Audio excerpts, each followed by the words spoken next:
नमस्कार, NDTV India पर आपका स्वागत है। मैं हूं अदिति राजपूत। नोएडा और ग्रेटर नोएडा के सैकड़ों गांव के किसानों ने अपनी मांगों को लेकर प्रदर्शन करते हुए दिल्ली कूच का ऐलान कर दिया है।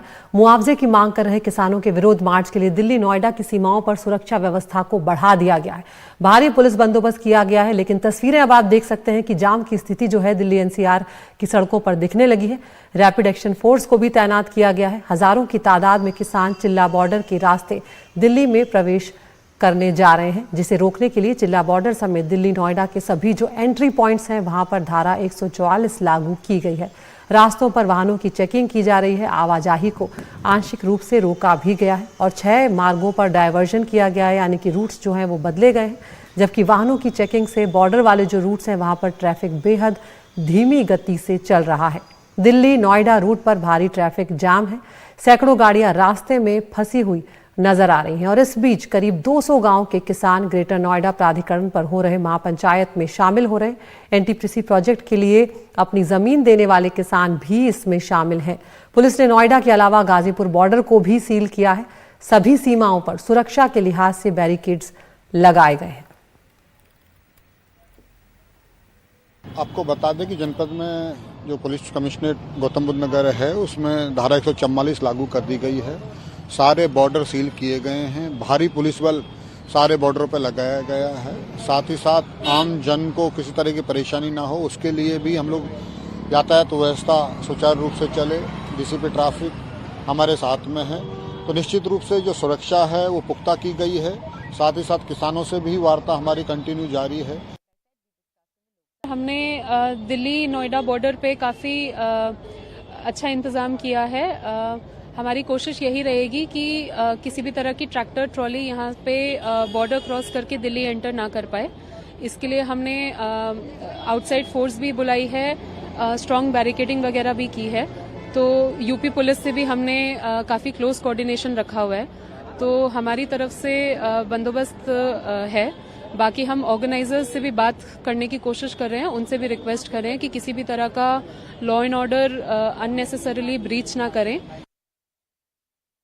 और हमारे 2 सहयोगी इस वक्त हमारे साथ जुड़ रहे हैं अलग अलग लोकेशंस के साथ। अश्विन सिंह हमारे साथ जुड़ रहे हैं जो नोएडा में है, गौतम बुद्ध नगर के पास है, और शुभांग सिंह हमारे साथ जुड़ रहे हैं जो गाजीपुर बॉर्डर पर। अश्विन, पहले आपके पास में आना चाहूंगी, क्या स्थिति इस वक्त आप देख रहे हैं? क्योंकि सैकड़ों गाँव के किसान जो हैं वो इकट्ठा होने जा रहे हैं, वो कूच करने जा रहे हैं। ऐसे में जाम की स्थिति शुरू हो चुकी है। जी हाँ, नोएडा और ग्रेटर नोएडा के जो 200 गांव के किसान हैं वो दिल्ली कूच का ऐलान उन्होंने किया हुआ है और इसी के तहत वो अलग अलग इलाकों से ट्रैक्टर के जरिए दिल्ली जाना चाहते हैं। हालांकि पुलिस ने काफ़ी भारी बंदोबस्त किया हुआ है, किसी को भी दिल्ली में एंटर करने नहीं दिया जा रहा है। नोएडा के अलग अलग पॉइंट्स में पुलिस ने बैरिकेडिंग की हुई है, जिसकी वजह से जो जनता है उसको भी खासा परेशानियों का सामना करना पड़ रहा है। कई जो वाहन करता है, जो उन्होंने से बात की हमसे, वो कह रहे हैं कि करीब 2 से 3 घंटे का जाम है जो नोएडा बॉर्डर पर हमें किसान लोग मिले हुए थे। अभी हम जा रहे हैं ग्रेटर नोएडा, जहाँ पर मेन ग्रेटर नोएडा अथॉरिटी के बाहर जो किसान का पिछले 8 दिनों से प्रोटेस्ट चल रहा है, वहाँ हम जा रहे हैं। किसानों की मांग यही है कि जो उनका 10% बात की गई थी, 10% ज़मीन जो डेवलप्ड ज़मीन को दिया जाना है, वो एक समान रेवेन्यू शेयरिंग होना चाहिए किसानों के बीच में। और तीसरा, एमएसपी की मांग को लेकर किसान अपनी मांग कर रहे हैं, जिसको लेकर आज उनका ये कूच का अभियान है। बिल्कुल अश्विन, आप बने रहिए हमारे साथ। एक बार हम गाजीपुर बॉर्डर का रुख करते हैं। शुभांग सिंह है वहां पर। शुभांग, किस तरह का प्रदर्शन आप देख पा रहे हैं वहां पर? क्या स्थिति है इस वक्त? जी बिल्कुल अदिति, देखिए जैसे मेरे सहयोगी अश्विन ने बताया कि जो किसानों की आज मांग है उसको लेकर के वो दिल्ली की संसद भवन की तरफ प्रदर्शन करेंगे। इस वक्त मैं देखिए दिल्ली के गाजीपुर बॉर्डर पर मौजूद हूँ। यहाँ पर पुलिस ने बैरिकेडिंग की गई है, यानी कि जो रास्ता है उसको नैरो किया गया है। यहाँ पर दिल्ली पुलिस और साथ साथ अर्धसैनिक बल जो है वो तैनात किया गया है। इस वक्त जो ये आप रास्ता देख रहे हैं, फिलहाल ये अभी कुछ देर पहले तक तो ये यहाँ से इनफैक्ट पीछे जो आप देख रहे हैं ये भी पूरा भरा हुआ था, लेकिन अब पीछे की तरफ से यानी कि वैशाली से जो रास्ता जाता है वो थोड़ा खुलता हुआ यहाँ पर दिखाई दे रहा है। लेकिन उसके बावजूद अभी भी जो दिल्ली की तरफ आप एंटर करते हैं, ये जो आप पीछे जाम देख रहे हैं, ये तकरीबन 2 से 3 किलोमीटर लंबा एक स्ट्रेच है जहाँ पर ये बड़ा जाम आपको देखने को मिलेगा। ये जाम आपको इसलिए देखने को मिल रहा है क्योंकि जो दिल्ली पुलिस है उन्होंने जगह जगह बैरिकेडिंग की है बॉर्डर्स को लेकर के, ताकि जो किसान हैं वो दिल्ली में एंटर फिलहाल आज ना कर सके। दिल्ली पुलिस की माने तो देखिए किसी भी तरीके की परमिशन फिलहाल दिल्ली पुलिस के पास ऐसी नहीं आई है कि किसान आज ट्रैक्टर मार्च यहाँ पे कर सकते हैं, जिसकी वजह से आप देख सकते हैं बाहरी जाम।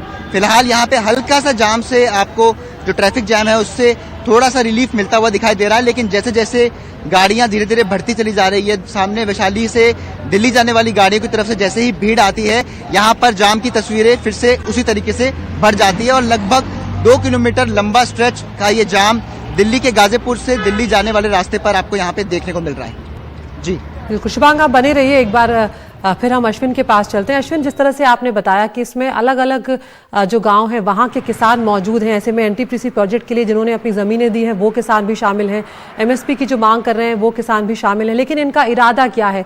ये कूच करेंगे और इसके बाद आखिर क्या इनकी तैयारी है? दरअसल ये किसान जो है काफ़ी दिनों से प्रोटेस्ट कर रहे हैं ग्रेटर नोएडा अथॉरिटी के बाहर। पिछले 1 साल से ये किसान अलग अलग समय पर प्रोटेस्ट कर चुके हैं। पिछले साल सितंबर महीने में वो 6 महीने बैठे थे, जहां पर अथॉरिटीज़ ने उनके साथ बात की और कहा कि उन्हें शासन को प्रस्ताव भेजा है उनकी मांगों को लेकर। जब 6 महीने हो गए और उनकी मांग पूरी नहीं हुई तो किसान एक बार फिर पिछले 8 दिन पहले वो वापस आए और उन्होंने कहा कि हम यहाँ तक तब तक बैठे रहेंगे जब तक हमारी मांग पूरी नहीं हो जाती। उनकी मांग बेसिक है, 4 मांगें हैं।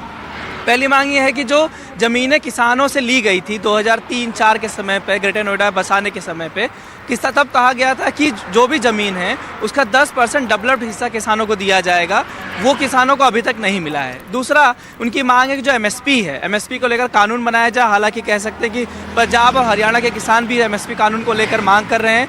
बताया ये भी जा रहा है कि वो भी 13 तारीख को दिल्ली आ सकते हैं।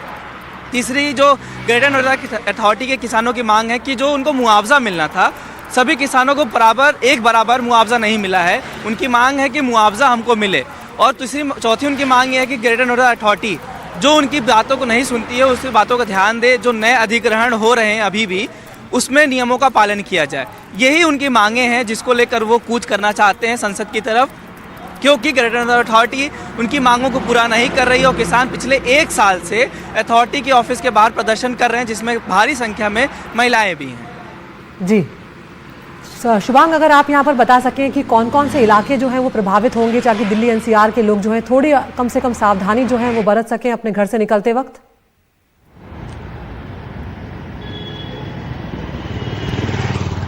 जी बिल्कुल रहती, देखिए क्योंकि जो रास्ते फिलहाल नोएडा से बॉर्डर से कनेक्ट होते हैं, दिल्ली से कनेक्ट करते हैं, उन रास्तों पे फिलहाल भारी जाम आपको देखने को मिलेगा। जैसे कि गाजीपुर, यानी कि जो वैशाली गाजीपुर वाला एरिया है, जहां से आप यूपी का जो बॉर्डर है वहां से आप दाखिल करते हैं, उस रास्ते पर फिलहाल आपको यहाँ पर ज़्यादा जाम देखने को मिलेगा। हालांकि अगर हम आनंद विहार वाले रास्ते की बात करें जो सूर्यनगर से कनेक्ट करता है, वो रास्ता फिलहाल यहाँ से ओपन रहेगा, तो वहां पर ज़्यादा जाम फिलहाल देखने को नहीं मिल रहा है। लेकिन अगर आप गाजीपुर की तरफ वहां से भी आते हैं तो आपको भारी जाम यहाँ पर देखने को मिलेगा। उसके अलावा देखिए जो दिल्ली से नोएडा को कनेक्ट करते हैं, एनएच कनेक्ट करता है, वहां पर भी आपको जरा जाम देख सकता है, क्योंकि जहां दिल्ली पुलिस ने अपनी बैरिकेडिंग बिल्कुल शुभांग, तो यहाँ पर ये साफ नजर आ रहा है कि दिल्ली एनसीआर के जो लोग हैं उन्हें आज दिक्कतों का सामना करना पड़ सकता है। और कुछ तस्वीरें जो निकल कर आ रही हैं उसमें पहले ही गाड़ियों की रफ्तार जो है वो धीमी हो चुकी है। एमएसपी की गारंटी पर कानून बनाने की मांग को लेकर किसानों ने 13 फरवरी को दिल्ली चलो मार्च का ऐलान भी किया है। किसानों के मार्च को दिल्ली तक पहुंचने से रोकने के लिए हरियाणा पुलिस योजना बना रही है। पंजाब हरियाणा सीमा पर कई जगहों पर पुलिस ने किसानों को रोकने के लिए बैरिकेड्स लगाए हैं। गाड़ियों पर भरकर बड़े बड़े पत्थर भी लाए गए हैं जिन्हें सड़कों पर रखा जाएगा। अंबाला पुलिस ने किसान नेताओं को नोटिस जारी कर बिना इजाजत के बैठक जुलूस में शामिल नहीं होने को कहा है। ज्यादा जानकारी दे रहे हैं अंबाला सीमा से हमारे सहयोगी मोहम्मद गजाली।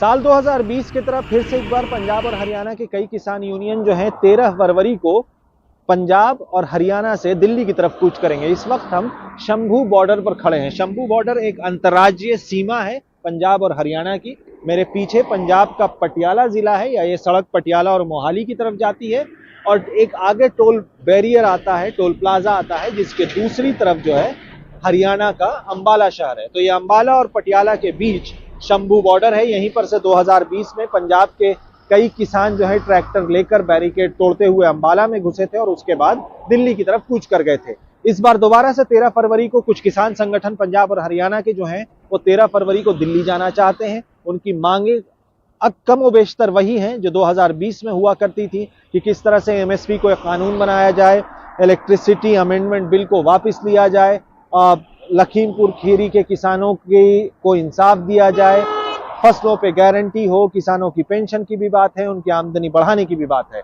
लेकिन इसी बीच हरियाणा पुलिस ने किसानों को खास करके वार्निंग भी दी है कि इस तरह के प्रदर्शन में हिस्सा ना लें। खास करके अंबाला शहर, जो पहला शहर पड़ता है जब आप पंजाब से हरियाणा या दिल्ली जाने की कोशिश करें नेशनल हाईवे पर, तो अंबाला जिले के सुपरिटेंडेंट ऑफ पुलिस जो है जशनदीप रंधावा, उनका एक प्रेस नोट भी आया जिसमें उन्होंने कहा था कि आप किसी भी तरह के ऐसे प्रोटेस्ट में, ऐसे प्रदर्शन में, मुजाहरे में हिस्सा ना लें। सोनीपत की बात करें, जो आखिरी जिला पड़ेगा दिल्ली इंटर करने से पहले, तो वहां पे पहले से धारा 144 लगाई जा चुकी है। अब मैं दिखाना चाहूंगा कि शंभू बॉर्डर पर, जहां से किसानों को पंजाब से हरियाणा जाना है, वहां पर किस तरह की तैयारियां हो रही है। हालांकि पुलिस या यहाँ के जो अधिकारी हैं वो ये तो कह रहे हैं कि इस हाईवे पर जो है कंस्ट्रक्शन का काम है, इसलिए बड़े बड़े पत्थर जो है लाए गए हैं। ट्रक पर जो ये रखा हुआ है, ये बता रहे हैं कि ये पत्थर जो है यहाँ पर कंस्ट्रक्शन का काम हो रहा है। उस कंस्ट्रक्शन के काम के लिए, हाईवे पे जो कंस्ट्रक्शन का काम होता है, उस कंस्ट्रक्शन के लिए ये पत्थर लाए गए हैं। बड़े ट्रक पे जो है यहाँ पर हाईवे पे काम हो रहा है, उसके लिए पत्थरों को लाया गया है। लेकिन इसी तरह के पत्थर जो हैं वो 2020 में इसी तरह के पत्थर जो हैं 2020 में भी सरकार ने मंगाए थे, जब किसानों को यहाँ से जाने के लिए रोका गया था। तो आप देख सकते हैं कि यहाँ पर बड़े बड़े पत्थरों को रखा गया है, अक्सर रखा जाता है यहाँ पर कंस्ट्रक्शन के लिए। लेकिन इस वजह से किसानों को कहना, यहाँ पर लोगों का जो कहना है कि जो कंसर्न अधिकारी हैं कि ये किसानों को रोकने के लिए नहीं लाया गया है, यहाँ पर मुरम्मत का काम चल रहा है इसलिए ये लाए गए हैं। अब देखना होगा कि 13 फरवरी को सरकार क्या फोर्स के साथ उनको रोकने की कोशिश करती है या नहीं। यहाँ पर क्रेन भी आ गया है और इन बाउल्डर्स को हटाने की भी कोशिश शायद अब की जाएगी। आपको क्रेन भी दिखा देते हैं, एक तरफ यहाँ पर क्रेन भी आया है, शायद इसी से बाउल्डर्स को उठाकर सड़कों पे रखने की कोशिश की जाएगी। फिलहाल अब जो है वो 13 फरवरी को होना है, तो फिलहाल ये तैयारियां की जा रही हैं। शंभू बॉर्डर से मोहम्मद गजाली, एनडीटीवी इंडिया।